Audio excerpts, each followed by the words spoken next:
What's up everybody, this is Scott with 512 Garage and I'm back with another video. Welcome to the final episode of the C7 Corvette makeover thanks to our friends at Extreme Online Store. I'm also going to give you guys some tips on get this thing installed a lot easier. All this and more happening right here, right now in the 512 Garage. Now that we're inside the garage, we can start to install this fender vent here.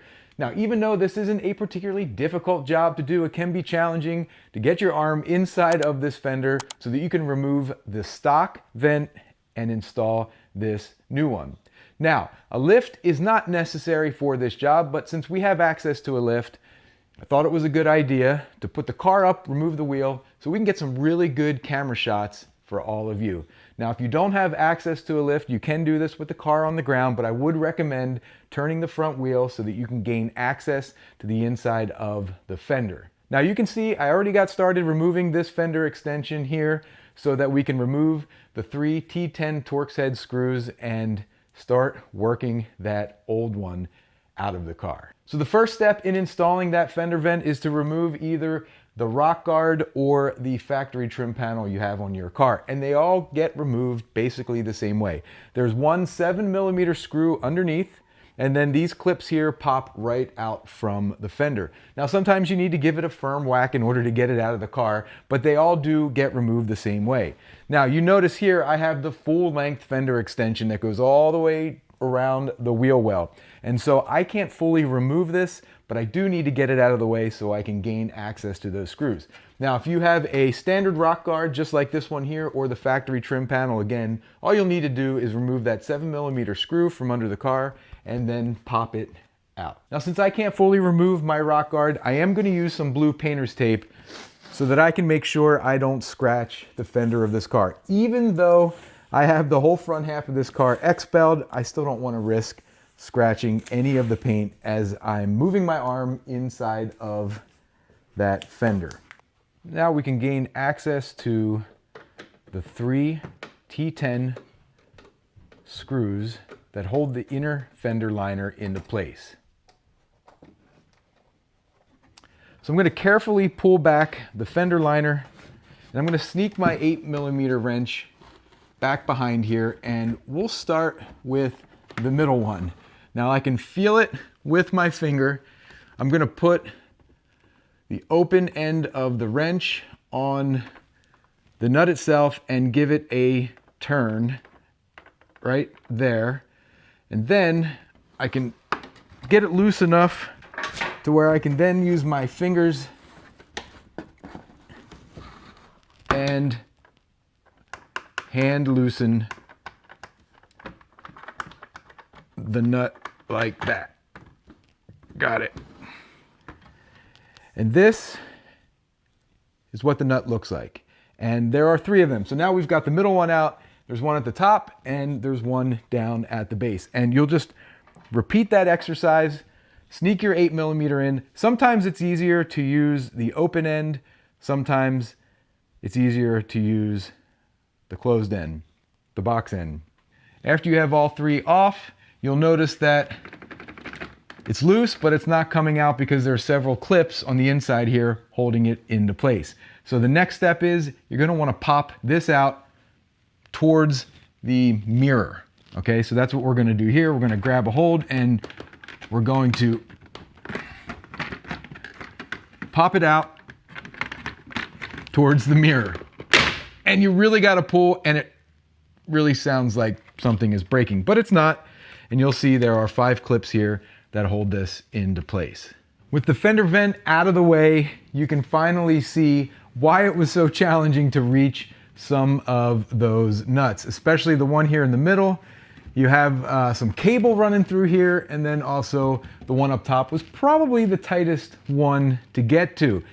However, if you take a look at the EOS side vent, you'll see exactly where those factory studs were located, and you're going to replace them with these self-tapping screws. Now, you guys know I love giving you hot tips when it comes to an install, and here comes a hot tip for you. Now, these are not supplied with the kit from EOS, but you can go to a hardware store and buy something called a slotted washer, or you can do what I did here and make your own. I just took a regular flat washer and a Dremel tool and put a slot in it. Now, once you get the side vent in place, you reach your arm up inside and slide the slotted washer behind the head of the screw. That way, when you tighten the screw down, you're getting more material here behind the fender to grab onto, so this thing stays nice and tight. So the next thing to do is just put this thing in place, slide the washers on, and use a 10mm wrench in order to tighten it up. And I'm going to be using a 10mm gear wrench because, well, it has a ratcheting head on the box end of the wrench, and it's going to make this job a lot easier. So let's get to it.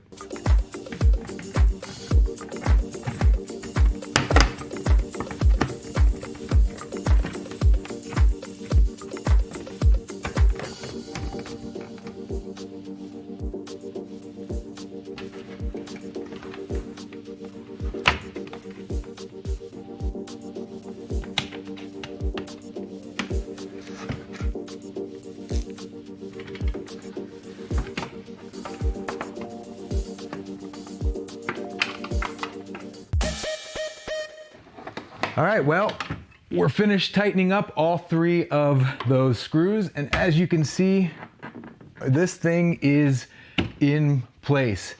The only thing left to do is pop the trim back into place, reinsert the 7mm screw, tighten everything up, head on over to the other side, put the wheels back on, drop the car down, and take a look at the finished product. Now, I'm not going to show you this again on the other side because, well, it's just the same operation as you saw here. But what I do want to show you is what it looks like inside of this fender when you're trying to tighten these screws. Come here, check this out. All right, so there you go. If you look in the way back there, you can probably see the head of the lower screw.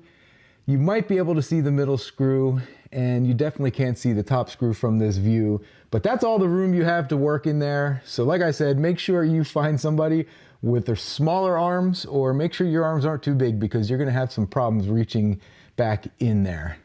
All right guys, here it is. We are all finished up with those ZR1 style side vents, and of course that ZR1 ZTK wing out back and the ZR1 stage 2.5 front splitter.